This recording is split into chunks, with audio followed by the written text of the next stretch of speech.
من الكرام. عمار محمد العزبي، العمر 27 عام، مواليد صنعاء، متزوج وأب لطفلين، وحائز على عدة جوائز وشهادة أهمها منشد الشارقة لعام 2006. بعد أن تبعثرت ألوان الحياة وأنست البعض معنى الفرح، برز عمار بلون آخر.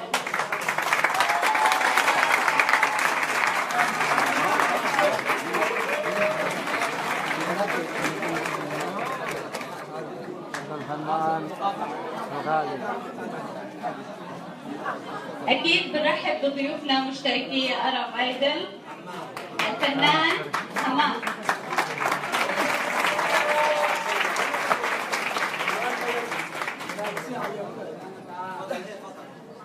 إذن بعد أن تبعثرت ألوان الحياة وأنست البعض معنى الفرح، برز عمار العزكي بلون آخر ليعيد ألوان الفرح التي مزجت مع المتعة بصوته الشجي الذي أطرب الشعب اليمني والعربي بأدائه الأكثر من رائع. كان ريشة جددت فرحة ورسمت ملامح بسمة بألوان زاهية وأنيقة، فلنكن جميعنا كتلك الألوان التي تساعد الوطن ليكمل لوحته الفنية من أجل شعب أبى إلا أن يكون سعيدا. نقف الآن مع هذا التقرير.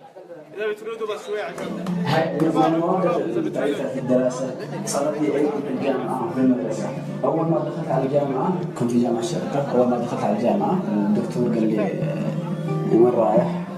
قلت له أنا رايح أدرس، أنا قاعد معكم المحاضرة. قال مش طالب أنت أصلا، روح جيب البطاقة. وخرجني من المحاضرة حقيقة وما دخلني إلا بعد ما جبت البطاقة.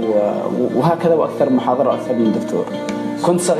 كنت صغير جدا في الطول، وكنت صغير بالشكل، وأيضا كان عمري 16 سنة، فكان صعب أن الدكتور يصدق إني يعني سنة أولى جامعة. 7 3 4 هاي.